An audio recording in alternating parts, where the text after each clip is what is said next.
फिर निवेदन करूंगा, कहीं जाकर मत रोइए, कहीं जाकर मत कहिए कि आपको तकलीफ क्या है। ना रिश्तेदारों से, ना नातेदारों से, ना कुटुंब से, ना कबीले से, ना अपनों से, किसी से नहीं कहना कि दुख क्या है।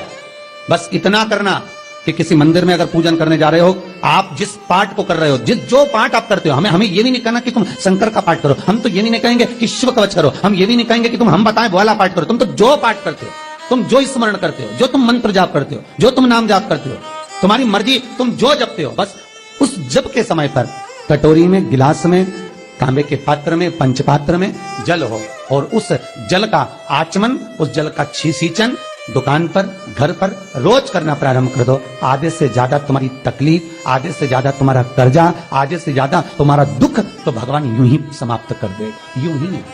हम जल कौन सा सींचते हैं भगवान? अपनी दुकान पर पानी कौन सा छोड़ते हैं?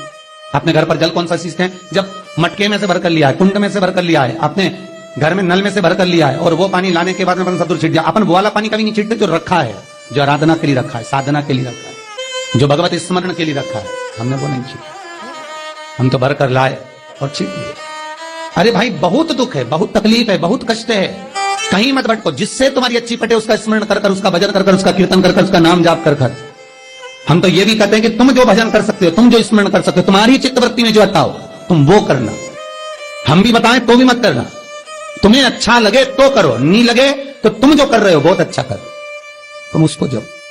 तुम्हारा जपना, तुम्हारा स्मरण करना, तुम्हारी भक्ति का भाव प्रकट करना, बस दिल से, मन से, जो तुम्हारे मन में आ जाए भगवान को वो कह दो, भगवान से वो जाकर निवेदन कर दो, भगवान उसे स्वीकार कर।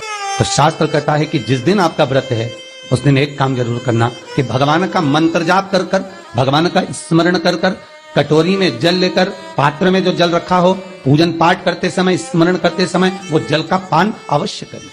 क्या होता है जल का पान करने से?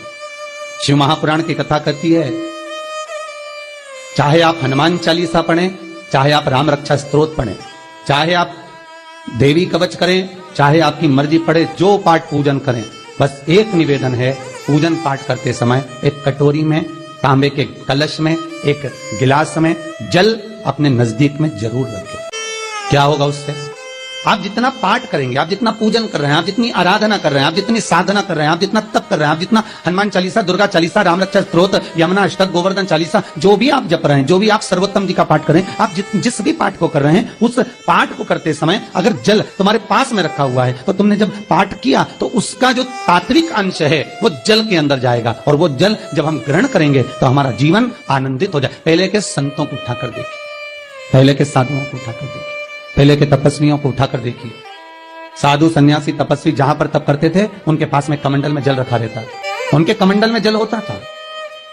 उन्होंने कमंडल में से जल लिया, श्राप दे दिया, उन्होंने कमंडल में से जल लिया, आशीर्वाद दे दिया। तो कई शास्त्र, कई विद्वान कहते हैं कि उस सन्यासी का तप बल इतना प्रबल था कि उसके मुख से जो निकलता था वो हो जाता था। ध्यान देना, सन्यासी के तप बल से भी प्रबल था उसके कमंडल का जल, जिसको वो पठन करता था, तप करता था, साधना करता था, भजन करता था, कीर्तन करता था, तो जो जल उसके पास में रखा रहता था उसमें इतना पावर आ जाता था कि बस उसको छोड़ते ही वो श्राप लग जाता।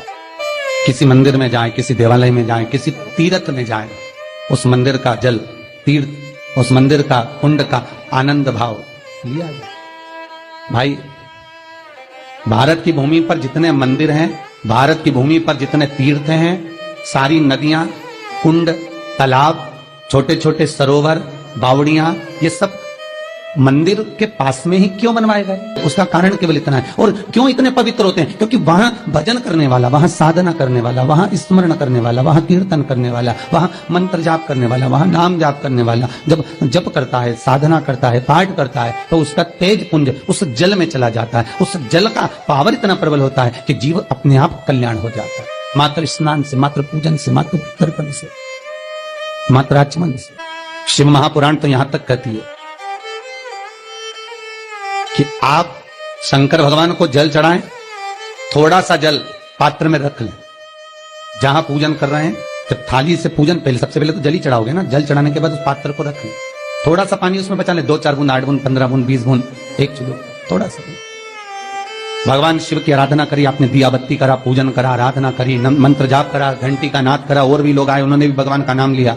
जब घर की ओर प्रवेश करें, पूजन की थाली जब लेकर चलें, तो जो कलश में जल हो उसका आचमन कर लें या अपने ऊपर छीट लें, उससे सुख का अनुभव होता है। स्कंद पुराण कहती है मनुष्य के जीवन के दुख को समाप्त करने में जल की परिभाषा प्रबल है। आशा है यह वीडियो आपको पसंद आई होगी। पंडित श्री प्रदीप मिश्रा जी द्वारा बताए गए शिव पुराण के अचूक उपाय अपने जीवन में उतारिए और लाभ उठाइए। श्री शिवाय नमस्तुभ्यम।